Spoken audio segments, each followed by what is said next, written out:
ICD-9 is really impeding a lot of initiatives.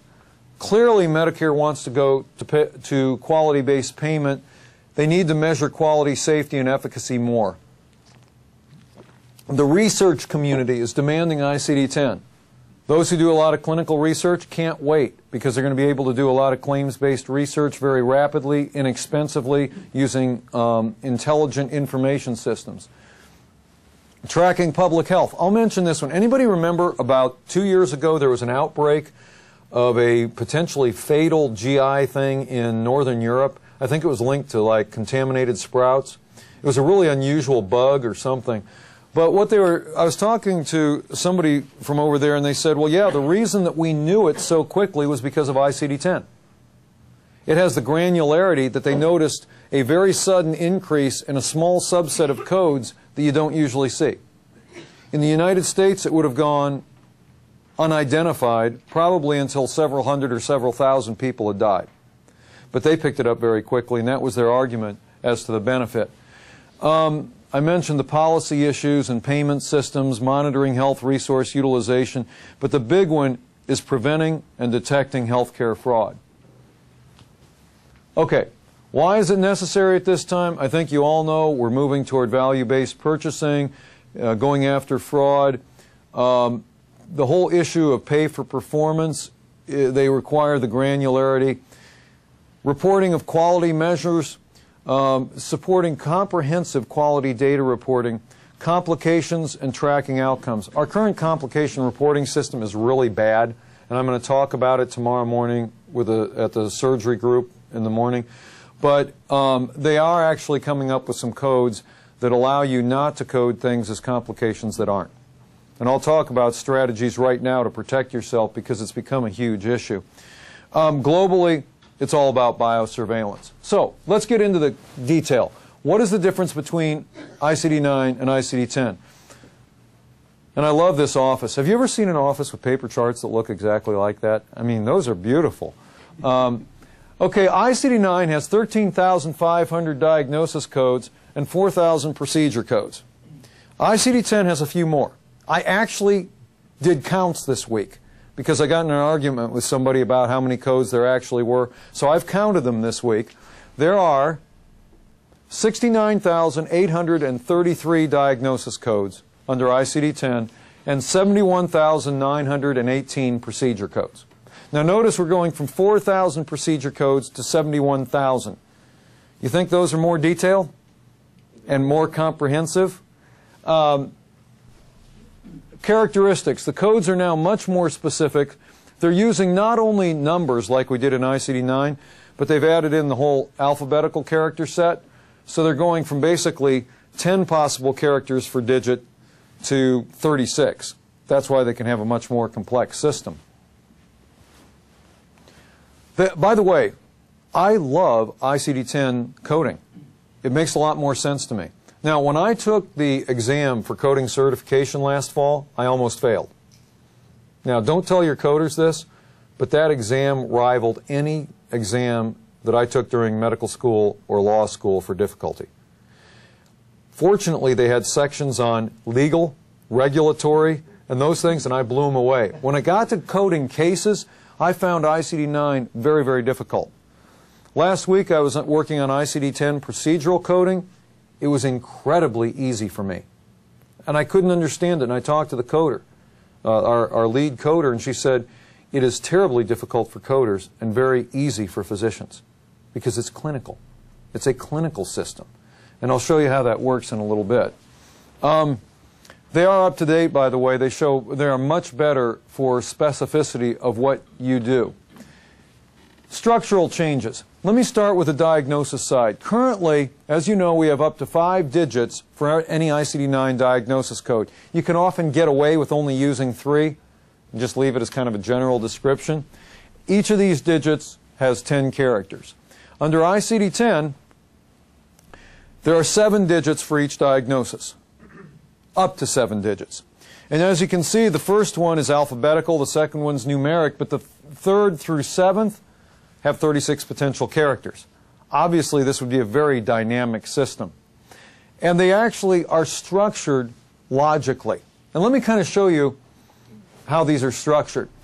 For those in infectious disease, how would you organize diagnoses for infectious disease? How about by organism? Doesn't that kind of make sense? Well, that's how the chapter blocks are assigned. You can see that we've got intestinal infectious diseases, tuberculosis, bacterial diseases, etc. Take tuberculosis for an example. It's codes A15 through A19. Those are just the first 3 digits. And then it's a hierarchical development.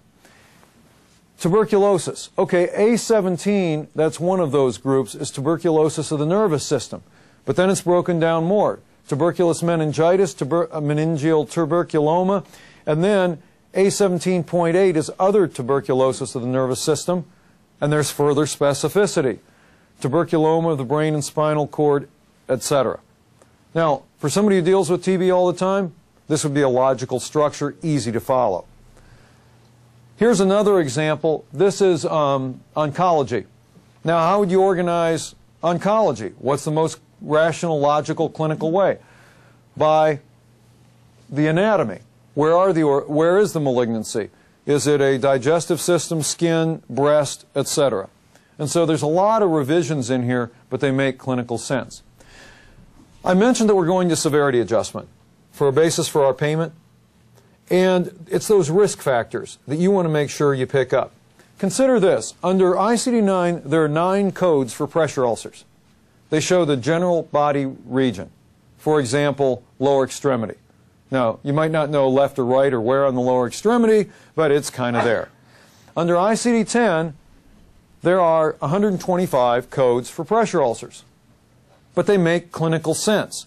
Let's say I admit somebody here with a hip fracture, and somebody next hospital over admits somebody with a hip fracture. My patient comes in with a pressure ulcer of the right lower back, stage 4. That means an open, weeping, nasty decubitus ulcer with risk of sepsis, etc. They admit a patient with a pressure ulcer of the left lower back, stage 1, which means the skin is erythematous, a bit atrophic, whatever. The bottom line is there's a tremendous difference in severity between those 2 cases.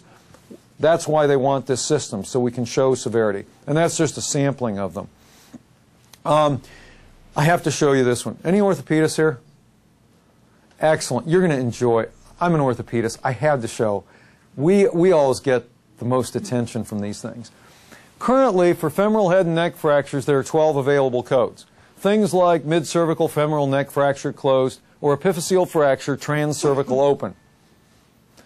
Anybody want to hazard a guess as to how many diagnosis codes there are for femoral head and neck fractures in ICD-10? 124? How about 576? That's right, 12 to 576. And S72.0 is the category for fracture of head or neck of the femur. But there are 3 additional digits for specificity. Let me give you an example of one of the codes. An S72.031K is a displaced mid-cervical fracture of the right femur, subsequent encounter for a closed fracture with non-union. Now, at the time of seeing that patient, I would know all that stuff. What are the chances I'd write it down? What are the chances I'd have any clue what I need to write down? Now, we could ask orthopedic surgeons to memorize 576 codes for just the femoral head and neck, and I don't think it's going to work. Here's another approach. Why don't we give them a list? Now, this is 31 of the 576 codes. And let me tell you how it worked for me. I'd look at the first 3 and see which one was closest. And that would be it. But I want to explain this a little bit differently. If you build a collaborative system with your IT department, your documentation specialists, and your coders. Okay, if I say something is a femoral neck fracture, and I want to eliminate half of them immediately, how do I do it? Right or left? And then, displaced, non-displaced, open or closed, etc. It's an iterative process. And if we have dynamic systems that will support that, I really want to see the development of physicians documenting the full digits of specificity at the time they see the patient, because you could probably do it. My calculation, doing it a few times, has been about 5 to 8 seconds. Now how about getting a post-discharge query from a coder where you only had 4 of the digits and trying to remember the patient from 2 weeks ago and what the situation was? Obviously, we have to push to concurrent. Now, that was the easy part. Now let me show you the procedural coding system. Look at the same type of structural stuff. The maximum number of digits under ICD-9 for the procedural coding that the hospital uses to build a procedure that you have performed for an inpatient is 4. Each of these has 10 characters, 0 through 9. So if you take 10 to the 4th power, that's 10,000 possibilities, and we know they're going up to 72,000 codes. It's not going to work. So they did a wholesale redesign of the procedural coding system. And it works something like this. There are 7 mandatory digits for every inpatient procedure. That could be a lumbar puncture. It could be an open heart procedure. It could be insertion of a central line. It could be any of those types of procedures. And the hospital cannot submit the bill unless all 7 digits of alphanumeric specificity are present for every procedure performed. Suggests some problems. Now, what are the structure here, though, the reason they need all 7 is each of those digits means something different. For example, and I've just highlighted them here, the section. Well, the section, almost all the things we do, applies as medical and surgical. Now, if you're an obstetrician, there's an obstetrical section. There's also a chiropractic section. There's a administration section for certain things. There's an extracorporeal section. But basically, those are the sections. Then there are body systems, root operations, etc. And I'll give you an illustration in just a moment. Here's the challenge. This is where coders lose it. There are 31 root operations. And here's the list. Actually, let me highlight a certain number of these. Do we ever, as surgeons, take something out? Sure. How many words are synonyms for taking something out? The ones I highlighted. Destruction, detachment, excision, extirpation, extraction, fragmentation, removal, and resection. That's very important, though, and here's the key. Those apply differently in different specialties and in different circumstances. It's not that any orthopedist is going to have to select between those, because there are only certain terms that we would ever use. That's why the Phase 2 education for ICD-10, the practical stuff, has to be by specialty. So it will be very difficult for coders to recognize the root operation unless clearly documented by the physician. But let me show you again how systems could make this very easy. For cardiologists, what this says at the top is a PTCA with 1 drug-eluting stent is the clinical scenario. Now, under ICD-9, to code that procedure, you would have to code, there's 1 code for PTCA, there's another code for single vessel, there's another code for drug-eluting stent. Now, to me, I'm fairly linear. If I did a PTCA of a single vessel and used a drug-eluting stent, don't you figure I probably put it in? But it's not considered complete coding unless the coder actually adds in the other code for insertion vascular stent. Now, you can imagine how inconsistently that's done across the country, because a lot of coders don't remember they're supposed to put in all these miscellaneous codes. Under ICD-10, here's a code, 027034Z. And what does that mean? Dilation of a coronary artery, one site with a drug-eluting intraluminal device through a percutaneous approach with no qualifier, which means non-bifurcating. Again, we could ask cardiologists to memorize all these terms. It isn't going to work. But let me show you how easy this is. Every PTCA a cardiologist does, the first 3 digits are 027. It's always medical and surgical on the heart or great vessels, with the root operation being dilation. We should have that in the cath lab under ICD-10 for every procedure. And then it should be a very quick iterative process. How many vessels? 1. What approach? Percutaneous. What type of device? Drug-eluting intraluminal, bifurcating or non-bifurcating. Again, 5 to 8 seconds to run through that quick click, click, click, click, click. And that's the way we're going to have to develop systems. Now, ICD-10 PCS, we're going from the 4,000 to 72,000 codes. As I mentioned, there's a split in application. Hospitals will be required to use the PCS coding. Physicians will continue to use CPT procedural codes, which are orders of magnitude worse in terms of specificity. But who has control of CPT? The AMA, who sells CPT manuals. So hospitals cannot submit bills until all procedure codes are complete, requiring all 7 alphanumeric digits. So challenge number 5 is, will physicians be sufficiently motivated, have the capacity, or most importantly, be able to access the required infrastructure to provide all 7 digits? Building a collaborative model for ICD-10.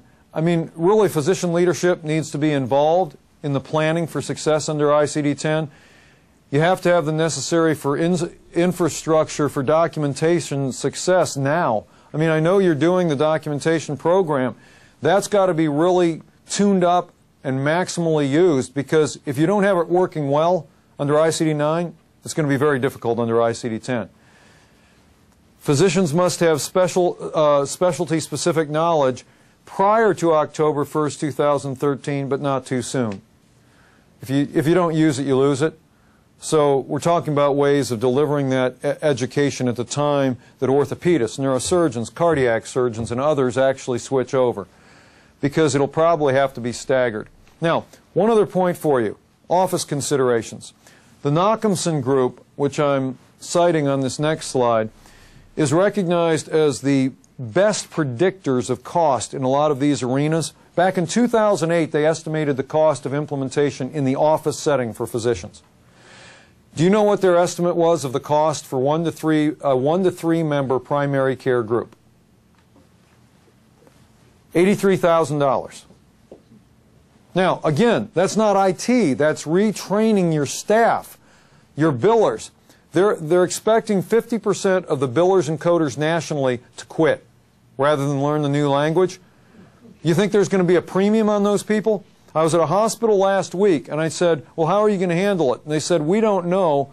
We're going to the junior college to try to start training coders, because currently we're using contract coders, and it's costing us $60 to $70 an hour, and they expect the cost to triple. Can physicians become coders? Yes, they can, and that may be a real opportunity. I have to share this with you. I was at Cape Cod Hospital a couple months ago. Cape Cod's not a cheap area. One of their family physicians who's been there 22 years, he's been chief of staff 4 or 5 times. He's loved by everybody. You know what his take-home pay was last year? $85,000. He paid his nurse practitioner $95,000. But this is what he said: I couldn't practice without her, and that's the going cost of a nurse practitioner in my area. Think about his additional incremental cost for a biller in his office. Now, for a 10-member group, they estimate $285,000. For a 100-member multi-specialty group, the estimate's about $2.7 million. And these are figures from 2008. So it's a big undertaking.